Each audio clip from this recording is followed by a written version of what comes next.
Welcome everyone. इस video में हम करेंगे कैंटरबरी टेल्स के कुछ और यूनिवर्सिटी स्टाइल क्वेश्चंस को। जैसे कि एक क्वेश्चन बन सकता है, critically analyse the literary and historical significance of the Canterbury Tales by Geoffrey Chaucer. यानी कि कैंटरबरी टेल्स की लिटरेरी एंड हिस्टोरिकल सिग्निफिकेंस को क्रिटिकली एनालाइज करो। दूसरा क्वेश्चन बन सकता है, historical context of Canterbury tales.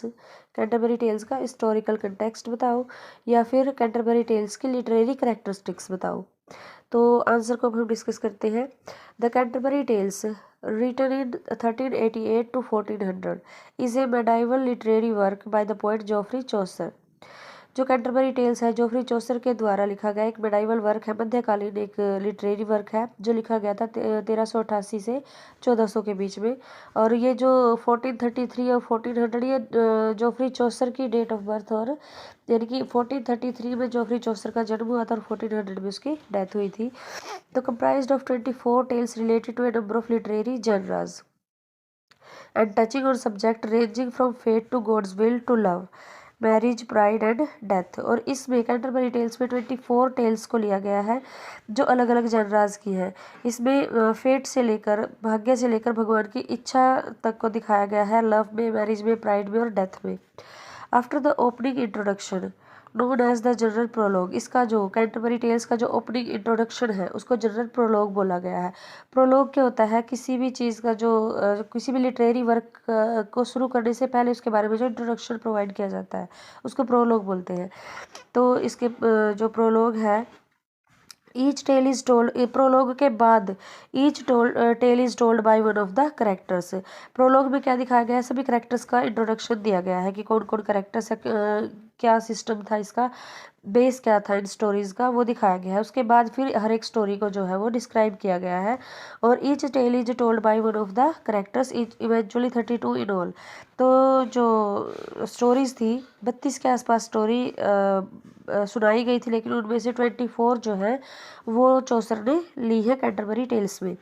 Who are on pilgrimage to the shrine of Thomas Becket in Canterbury tales.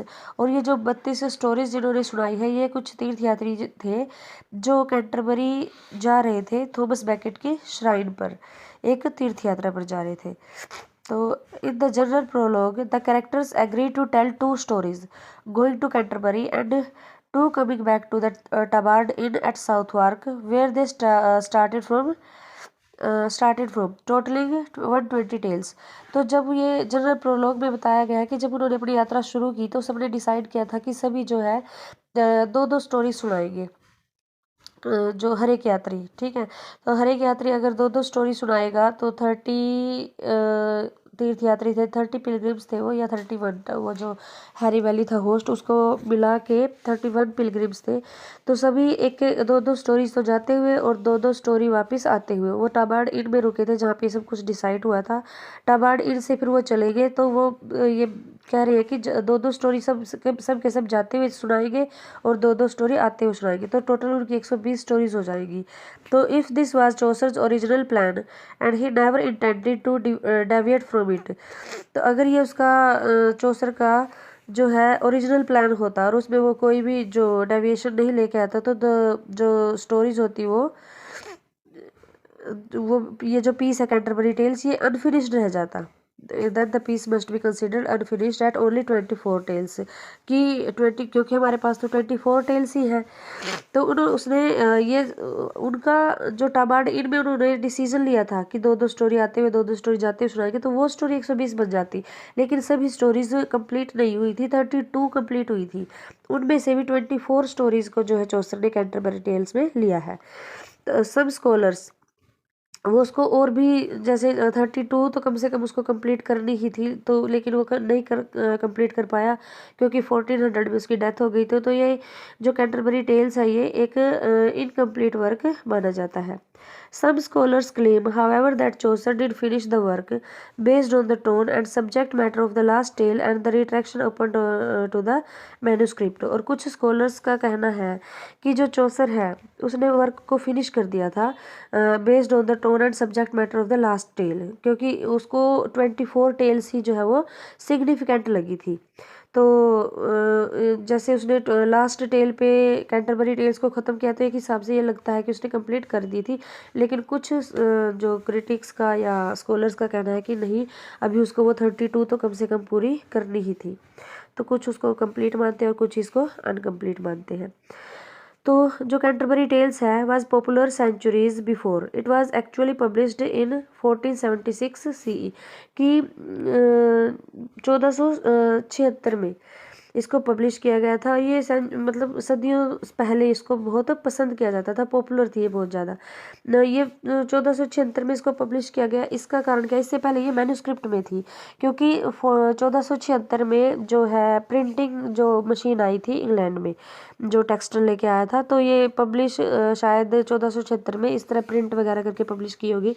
इससे पहले ये मैन्युस्क्रिप्ट में थी, तो लोगों ने पढ़ा इसको पहले भी है, पसंद किया है, बहुत पॉपुलर थी ये, ठीक है। There are more copies of this manuscript than any other full length medieval work except the penitential poem the Prick of Conscience also from the 14th century which was only so frequently copied due to its use by the church। मतलब इससे इसकी जो और works की तुलना में देखिए तो कैंटरबरी टेल्स की जो है ज़्यादा कॉपीज़ थी, जो जगह जगह पढ़ने के लिए यूज़ की जाती थी, इनफैक्ट चर्च वगैरह में भी यूज़ की जाती थी। The Canterbury Tales is considered Chaucer's masterpiece and is among the most important works of medieval literature for many reasons besides its poetic power and entertainment value. Chaucer की जो Canterbury tales है एक masterpiece है, चौसर के द्वारा लिखा गया, and is among the most important work of medieval literature, मध्यकालीन जो साहित्य था उसका एक सबसे ज़्यादा इंपॉर्टेंट वर्क है। अगर हम मध्यकाल की बात करें, 14th century, 13th, 14th, 15th century की बात करें, तो इनमें ये सिर्फ कैंटरबरी टेल ही सबसे ज़्यादा इम्पोर्टेंट ये वर्क है फॉर मैनी रीजन्स, और इसके कई कारण भी हैं। बिसाइड्स इट्स पोएटिक पावर, इसकी पोएटिक पावर के अलावा भी इसके बहुत सारे कारण हैं। पोएटिक पावर मतलब ये एक वर्सेस में लिखी हुई है, और इसके अलावा भी कई कारण हैं कि इसको बहुत ज़्यादा इंपॉर्टेंट माना जाता है। एंड एंटरटेनमेंट वैल्यू, और एंटरटेनमेंट वैल्यू क्योंकि इसकी जो कहानियाँ, उसके जो करेक्टर्स हैं, उनके बारे में पढ़ के मतलब मनोरंजन होता है रीडर का। Notably, its depiction of the different social classes of the 14th century, as well as clothing worn, pastimes enjoyed and language expression used, क्योंकि 14th century का जो समाज था उसको एज इट इज़ इसमें दिखाया गया है करेक्टर्स के द्वारा, उनकी वेशभूषा, उनकी लैंग्वेज और उनकी जो कहानियाँ हैं पास्ट टाइम के लिए। जैसे ये थीम ही हमारा ये है कि वो जब कैंटरबरी जा रहे थे तो रास्ते में वो टाइम पास करने के लिए उन्होंने स्टोरी सुनाना जो है एक काम देखा। और तो उस समय के लोग टाइम पास के लिए क्या करते थे, लैंग्वेज कैसी थी, कपड़े वगैरह कैसे पहनते थे, समाज में किस किस टाइप के लोग रहते थे, ये सारा कुछ जो है कैंटरबरी टेल्स के थ्रू हमें दिखाया गया है। The work is so detailed and characters so vividly rendered that many scholars contend it was based on an actual pilgrimage Chaucer took 1387 में। और इसका जो डिटेल्स जो चौसर ने प्रोवाइड की है, जो करेक्टर्स के बारे में हमें बताया है, वो इतना रियलिस्टिक है कि कुछ स्कॉलर्स का मानना है कि ये जो कैंटरबरी टेल्स है, ये 1387 में चौसर ने खुद उस यात्रा में भाग लिया है, वो खुद उस यात्रा का हिस्सा था, तो इसी कारण वो हमें इसकी रियल जानकारी दे पा रहा है। This seems unlikely however, as Chaucer held a full-time position from the king at that time and any travels would have been noted in court records। और ये फिर कुछों का कहना है कि ये बात जम नहीं रही, क्योंकि जो चौसर था वो तो फुल टाइम पोजीशन पे था राजा के दरबार में, मतलब वो एक सैनिक था, और जो ट्रैवल्स हैं would have been noted in court records. अगर उसने ऐसी कोई ट्रैवल की होती तो कोर्ट रिकॉर्ड्स में, यानी कि राजा के जो दरबारी रिकॉर्ड्स हैं उनमें ये कहीं ना कहीं तो नोट होता कि वो किसी यात्रा पे गया है। तो कुछ का कहना है कि ये उसने सिर्फ अपना, उसकी एक राइटिंग है, उसकी इमेजिनेशन, और कुछ जो स्कॉलर्स का कहना है कि वो खुद इस जो पिलग्रिमेज का हिस्सा था। चौसर्स लाइफ एंड कैरियर, अब चौसर के बारे में पढ़ लेते हैं कि चौसर की कौन था एक्चुअल में, वो उसका कैरियर कैसा था, लाइफ कैसी थी उसकी। Geoffrey Chaucer was the son of A wealthy wine merchant of London, एक जो वाइन का व्यापारी था उसका पिता लंदन में। तो given a good education at local schools, उसको लोकल स्कूल्स में अच्छी एजुकेशन मिली थी, and entered into service of the royal court around the age of 13 in 1356। और जब वो 13 ही साल का था तो रॉयल कोर्ट में वो सर्विस देने लग गया था 1356 में। ही सर्व्ड अंडर 3 इंग्लिश किंग। अच्छा, अपने पूरे जीवन काल में उसने 1343 से लेकर 1400 तक उसने 3 इंग्लिश किंग्स को सर्व किया है। जब उसका जन्म हुआ उस टाइम इंग्लिश का जो किंग था वो था एडवर्ड थर्ड, जो 1327 में राजा बना था और 1377 तक वो राजा रहा। उसके बाद राजा बना रिचर्ड सेकंड, जो 1377 से 1399 तक राजा रहा। एंड हेनरी फोर्थ, जो 1399 से 1413 तक राजा रहा। तो अपने पूरे लाइफ स्पैन में चौसर ने 3 राजाओं को सर्व किया है या फेस किया है, देखा है मतलब। In positions ranging from page to soldier, courier, valet, and esquire, controller of the customs, house of the London port, member of the parliament and court clerk and poet among the other duties। तो इन 3 राजाओं के दौरान चौसर जो है उसने कई जो अपनी सेवाएं जो है प्रोवाइड की है। जैसे वो सोल्जर भी रहा, कुरियर भी रहा, कंट्रोलर रहा, स्क्वायर रहा, तो जो पार्लियामेंट में भी वो का मेंबर भी रहा, एक क्लर्क भी रहा, और इन सब के अलावा वो एक पोइट भी रहा। तो अपने पूरे जीवन काल में उसने बहुत सारी जो सर्विसेज है वो अपने राज्य को प्रदान की है। तो Chaucer's work were never technically published during his lifetime, as that concept had not yet been invented. But he was well known and highly regarded as a poet, as his works were copied by other scribes, who then shared or sold them. चौसर के जो works हैं, चौसर ने जितने भी works लिखे हैं, जैसे कुछ लैटिन में, कुछ फ्रेंच में, और फिर इसने एक कैंटरबरी टेल्स जो है इंग्लिश में लिखी थी, और इसके बाद शायद एक और है जो इंग्लिश में लिखा था। तो चौसर के जो वर्क्स हैं वो टेक्निकली उसकी डेथ के बाद पब्लिश किए गए हैं। क्यों? क्योंकि उस टाइम जो है ये जो प्रिंटिंग मशीन वगैरह इन्वेंटेड नहीं हुई थी। प्रिंटिंग मशीन इंग्लैंड में सबसे पहले आई थी 1476 में, तो तभी ये जो है प्रिंट की गई। लेकिन इससे पहले ही चौसर फेमस हो चुका था बहुत ज़्यादा, क्योंकि चौसर की जो राइटिंग्स हैं उनको और राइटर्स ने कॉपी कर करके खुद लिखा, और कॉपी कर करके लिखा और फिर उनको शेयर किया या फिर बेच दिया। कुछ का तो शौक था जैसे लिखना, और सिर्फ लिख के उन्होंने शेयर किया मनोरंजन के लिए सिर्फ, और कुछ ने फिर उनको बेचना भी शुरू कर दिया। मैन्युस्क्रिप्ट्स बनाए उन्होंने कॉपी कर करके। तो ये जो फेमस था वो पहले ही हो चुका था, लेकिन टेक्निकली इसको पब्लिश किया गया था 1476 में। The events of his life are well documented in court records. और उसकी लाइफ के जो भी इवेंट्स हैं, यानी कि उसकी लाइफ के बारे में हमें इतना कैसे पता कि वो सोल्जर था, ये था, तो ये सारे के सारे जो जो रिकॉर्ड्स हैं उसके, वो डॉक्यूमेंटेड है कोर्ट रिकॉर्ड्स में, यानी कि लिखित में है सब कुछ। क्योंकि वो राजा के दरबार में काम करता था, 13 साल की एज में ही वो दरबार में जो है काम करने लग गया था। And it is known he was recognised for his poetic achievements by Edward third. और जो राजा एडवर्ड थर्ड था उसने उसकी पोइटिक जो अचीवमेंट्स थी उसको पहचान लिया था। Who granted him a gallon of wine daily for life for what was most likely A poetic composition, कि वो उसको 1 गैलन वाइन डेली दिया करता था, कि वो बहुत अच्छी पोइटिक जो है कंपोजिशन करता था, खुश होकर उसको वो वाइन दिया करता था daily. And rewarded financially by John of Gaunt, Duke of Lancaster, for composing his first major work. और उसको कैंटरबरी टेल्स जो उसका फर्स्ट मेजर वर्क है उसके लिए जो है नहीं, इससे पहले द बुक ऑफ डचेस जो उसका फर्स्ट मेजर वर्क है इसका जोफ्री चौसर का, वो है द बुक ऑफ डचेस। उसके लिए इसको जॉन ऑफ गॉन्ट जो लैंकास्टर का ड्यूक था उसके द्वारा 1340 से 1399 तक वो ड्यूक ऑफ लैंकास्टर रहा था, तो उसके द्वारा जो है इसको फाइनेंशियली भी रिवार्ड किया गया था। किसके लिए? द बुक ऑफ डचेस के लिए, जो उसने 1370 के आसपास लिखी थी, in honour of John Gaunt's late wife Blanche. और ये जो जॉन गॉन्ट था ड्यूक ऑफ लैंकास्टर था उस टाइम, उसकी वाइफ थी ब्लेंच, या फिर डचेस ऑफ लैंकास्टर उसको बोल सकते हैं।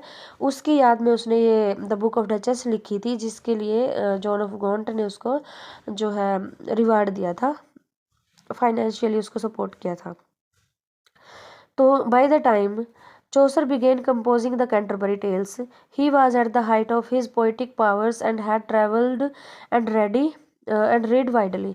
अब टाइम बीतता गया, उसकी जैसे वो जो छोटी मोटी पोएम्स सुनाता था तो राजा उससे खुश होते थे। फिर उसने द बुक ऑफ डचेस लिखा था जो ड्यूक ऑफ लैंकास्टर के कहने पर। तो अब तक उसकी जो पोइटिक पावर्स हैं वो एक हाइट तक पहुंच गई थी, मतलब एक अच्छा जाना माना पोइट वो हो गया था। He was at the he was at the height of his poetic powers and had traveled and read widely. उसने बहुत सारी यात्राएं अब तक कर ली थी और बहुत ज़्यादा उसने पढ़ भी लिया था.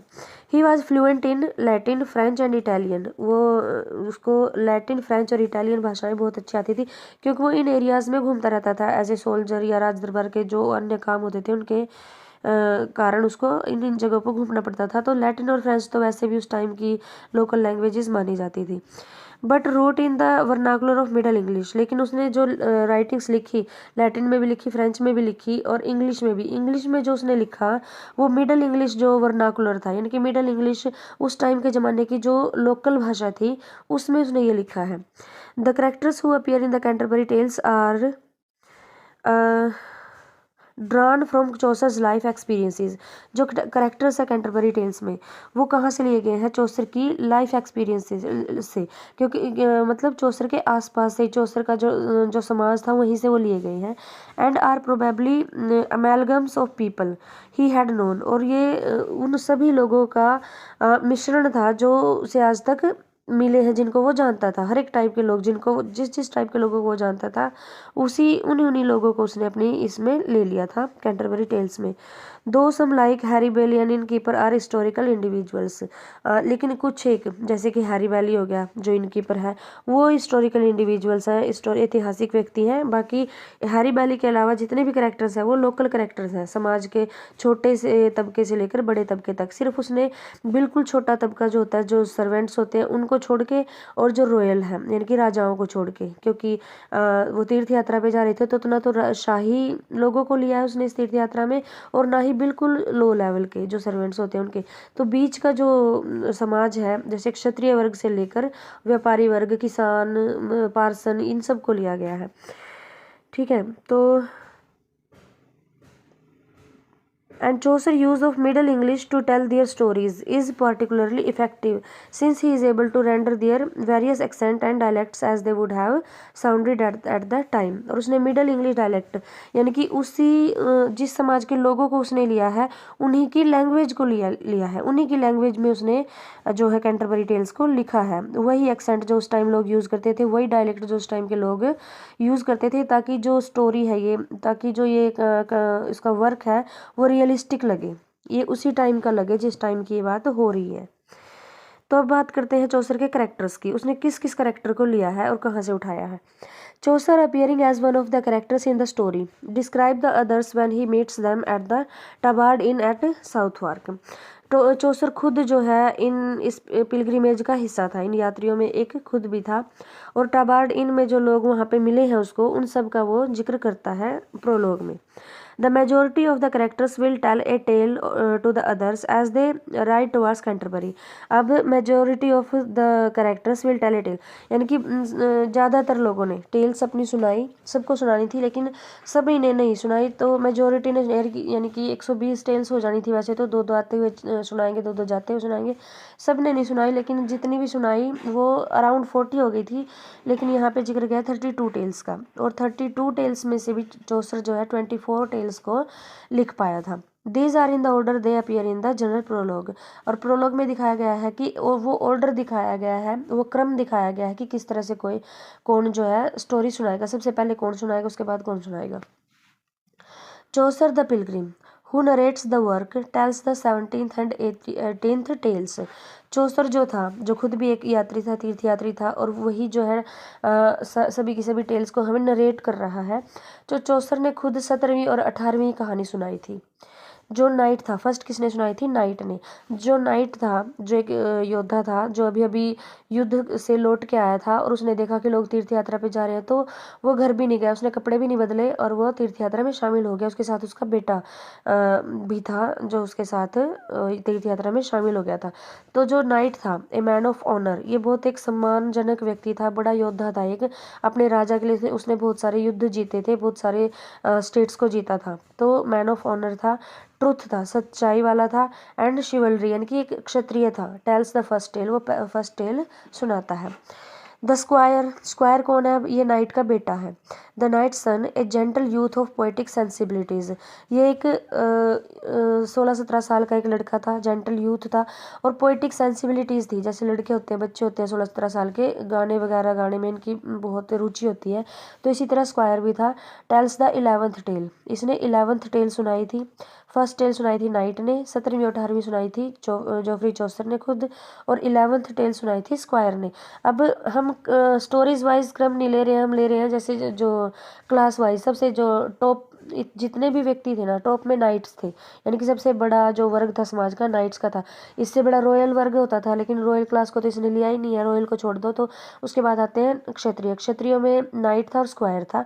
नाइट ने फर्स्ट टेल सुनाई थी, स्क्वायर ने 11th टेल सुनाई थी। उसके बाद था योमैन।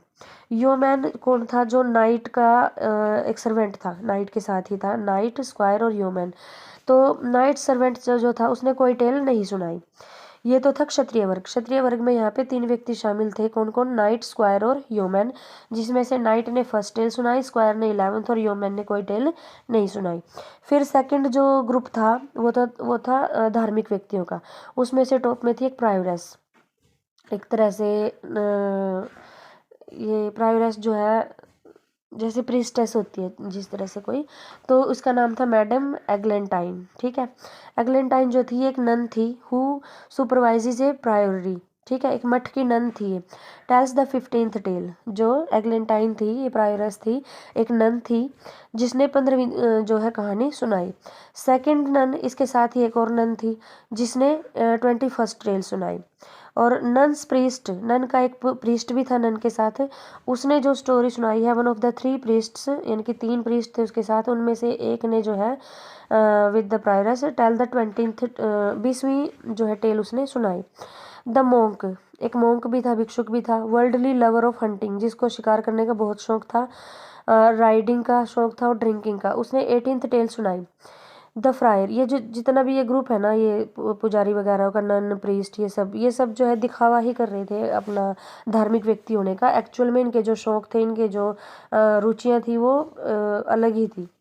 जो फ्रायर था एक करप्ट और क्लर्जीमैन था, करप्ट क्लर्जीमैन था, यानी कि एक पादरी टाइप का व्यक्ति था जो करप्ट था। Who keeps donations for himself tells the 7th tale, जो डोनेशन लेता था, लोगों को बेवकूफ़ बनाता था कि कोई ये चीज़ ले लो, इससे तुम्हारा पाप कट जाएगा, और इतने पैसे दे दो, इस पाप से छुटकारा मिल जाएगा, इस तरह था ये।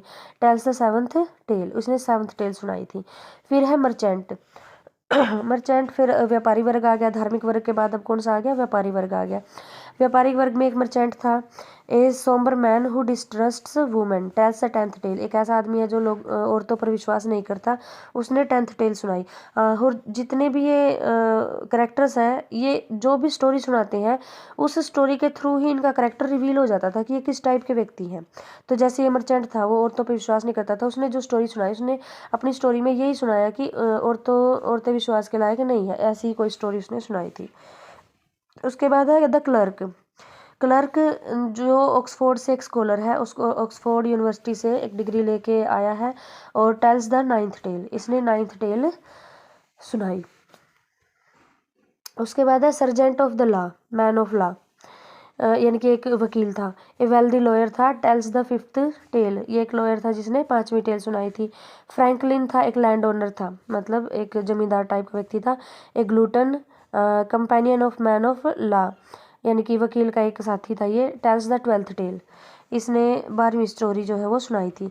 द 5 ट्रेड्समैन, और 5 और ट्रेड्समैन थे, व्यापारी वर्ग थे, haberdasher, carpenter, weaver, dyer and tapestry weaver, all travelling together, ये भी सब इकट्ठे यात्रा कर रहे थे। तो described in the general prologue but no speaking parts, इनका जिक्र तो किया गया है, मतलब जो 5 ट्रेड्समैन है, कारपेंटर है, वीवर है, डायर है, टेपेस्ट्री वीवर है, लेकिन इनका कोई स्पीकिंग पार्ट नहीं दिखाया गया, मतलब इनकी कोई स्टोरी नहीं दिखाई गई। फिर है द कुक, एक कुक है, रोजर नाम है उसका, works for the above tradesman, जो ऊपर वाले ये 5 ट्रेड्समैन थे, इनके लिए काम करता था। लव्स टू ड्रिंक, और ये इसको दारू पीना, जैसे ड्रिंकिंग इसको बहुत पसंद थी, और इसने 4th टेल सुनाई। फिर है शिपमैन, ए शिप्स कैप्टन, शिपमैन कौन है? एक शिप का कैप्टन है जिसने 14th टेल सुनाई। फिर है एक डॉक्टर, फिजिशियन है, एक ग्रीडी एस्ट्रोलॉजर भी है, डॉक्टर भी है और ये एस्ट्रोलॉजर भी, और लालची है, टेल्स द 13th टेल, इसने 13वीं कहानी सुनाई है। लालची कैसे, जैसे ये वेट करता था कब कोई बीमारी फैले, कब कोई इन्फेक्शन फैले और तेरी दुकानदारी चले। फिर है वाइफ ऑफ बाथ, ठीक है, एलिजोन। वाइफ ऑफ बाथ, बाथ क्या है, एक टाउन का नाम है। बाथ इसके हस्बैंड का नाम नहीं है, ये एक टाउन का नाम है। और इस औरत की अभी तक 5 शादियां हो चुकी हैं, ठीक है। Widow who has served 5 husbands, ये विधवा यानी कि हर बार या तो इसके हस्बैंड मरे हैं या फिर इसने डाइवोर्स लिया है, मेरे ख्याल से ये डेथ ही हुई है क्योंकि विडो बता रहे हैं इसको।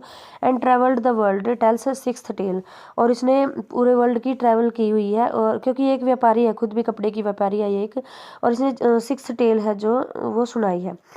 पार्सन है, एक पादरी है। डिवोट एंड ऑनेस्ट क्लर्जीमैन, सारे के सारे जितने भी कैरेक्टर्स थे, एक पार्सन है और एक प्लोमैन है, ये दोनों भाई हैं।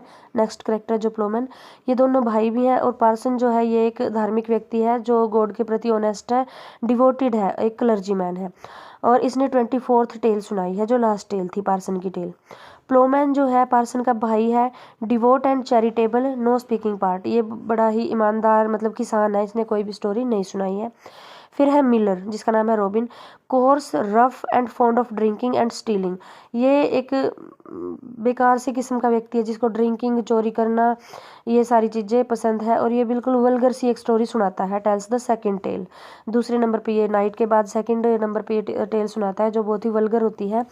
और वैसे भी ये चोरी वगैरह करना, जैसे अनाज का प्रबंधक इसको बनाया गया, मैनेजर बनाया गया, तो उस मैनेजिंग में ये घपलाबाजी करता है।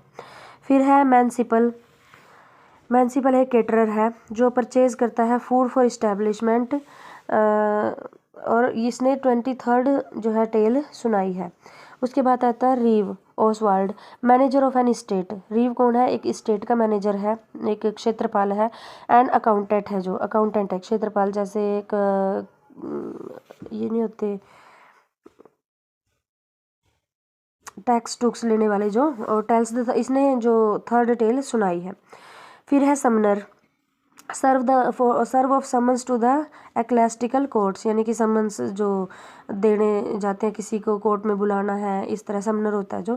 टेल्स द 8th टेल, इसने 8वीं टेल सुनाई थी। पार्डनर जो होता है, अच्छा पार्टनर आ गया, ये है वो जो मैंने ऊपर बताया था, उसकी जगह इसको मान लेना कि सेलर ऑफ इंडल्जेंस, ये क्या करता है, हाँ ये जैसे कुछ चीज़ें बेचता है, जैसे होली वाटर बेच दिया, ठीक है, होली क्लॉथ बेच दिया, कि ये गॉड की तरफ से है, ये एक पावरफुल चीज़ है, इसको खरीद लो। हड्डियाँ वगैरह बेचता था कि ये इसको खरीद के अपने घर में रख लो, ये फ़ायदा होगा वो फ़ायदा होगा, पार्टनर जो था। एंड फेक होली रेलिक्स, ये इंडल्जेंस और फेक होली रेलिक्स को बेचता था। राइड्स विद द समनर, ये समनर के साथ राइड करता था, उसके साथ ही रहता था। टेल्स द 14th टेल, इसने जो है 14वीं टेल सुनाई थी। द होस्ट, अब हैरी बैली जो होस्ट था उस इन का, जो इन कीपर था टाबार्डिन का, तो उसने जो है where the pilgrims begin their journey, जहाँ पे उन्होंने अपनी जो जर्नी शुरू की थी, जहाँ पे वो रुके थे, एक बार इकट्ठे हुए थे। Proposes the story telling contest, और हैरी बैली ने ही प्रपोज किया था सबको कि एक स्टोरी टेलिंग कॉन्टेस्ट रखते हैं। एंड मॉडरेट्स सेटल्स डिस्प्यूट्स, वो क्या करता है, उसने कोई कहानी नहीं सुनाई, वो सिर्फ कॉन्टेस्ट को ऑर्गेनाइज करता है। और जब भी इन स्टोरी टेलर्स में यानी कि पिलग्रिम्स में जब भी कोई झगड़ा वगैरह होता है तो उसको सेटल करता है। तो आगे है canon's yeoman, not introduced in the general prologue, इसका जनरल प्रोलॉग में कोई इंट्रोडक्शन नहीं है। Meets the pilgrims along the way, रास्ते में वो इनको मिलता है। टेल्स 22nd टेल, और ये जो है 22वीं स्टोरी सुनाता है। इस तरह से ये 24 जो टेल्स हैं ये हो जाती हैं। Brief summary and best known tales, अच्छा अब जितनी भी जो स्टोरीज सुनाई गई हैं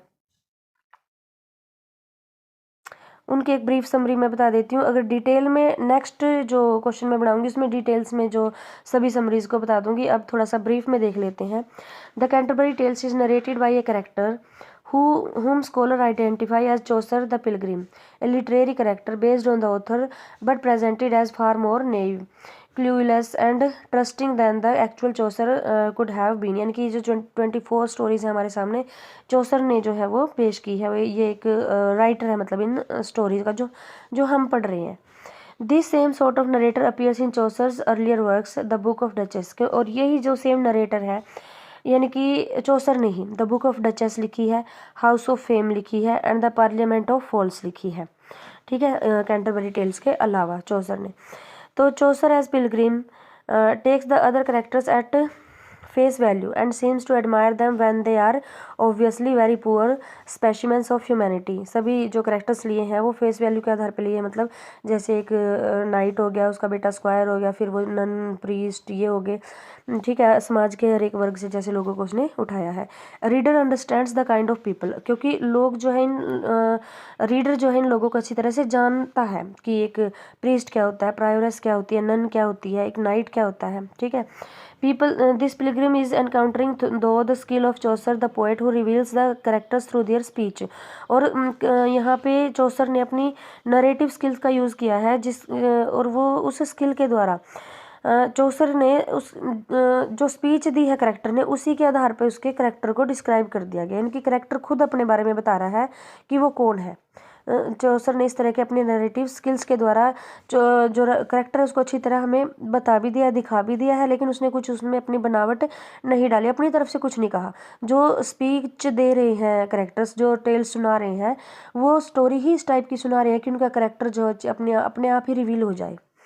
The type of story they chose to tell, interaction with other characters and what they say of themselves, all highlighting their habits, interest, vices and virtues। यानी कि जो भी स्टोरीज वो कैरेक्टर सुना रहे हैं वो खुद ही अपने आप को हाईलाइट कर रहे हैं कि उनकी हैबिट्स क्या है, उनके इंटरेस्ट क्या है, उनकी गुण क्या है और उनके दोष क्या है। तो इस तरह जो करेक्टर खुद अपने आप को रिवील कर रहा है।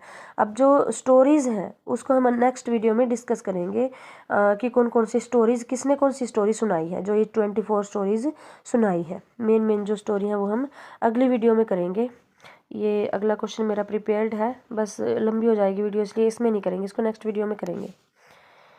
तो ये था चौसर की कैंटरबरी टेल्स का एक हिस्टोरिकल कंटेक्स्ट लगा लो, या फिर लिटरेरी एंड हिस्टोरिकल सिग्निफिकेंस लगा लो, या फिर literary characteristics of Canterbury tales. बहुत अच्छा क्वेश्चन है ये, नेट के बच्चों के लिए भी काफ़ी हेल्पफुल है, क्योंकि जो कैंटरबरी टेल्स से जो क्वेश्चन आते हैं मेरे ख्याल से तो सबको इसमें कवर कर लिया गया है बारीकी से, बिल्कुल।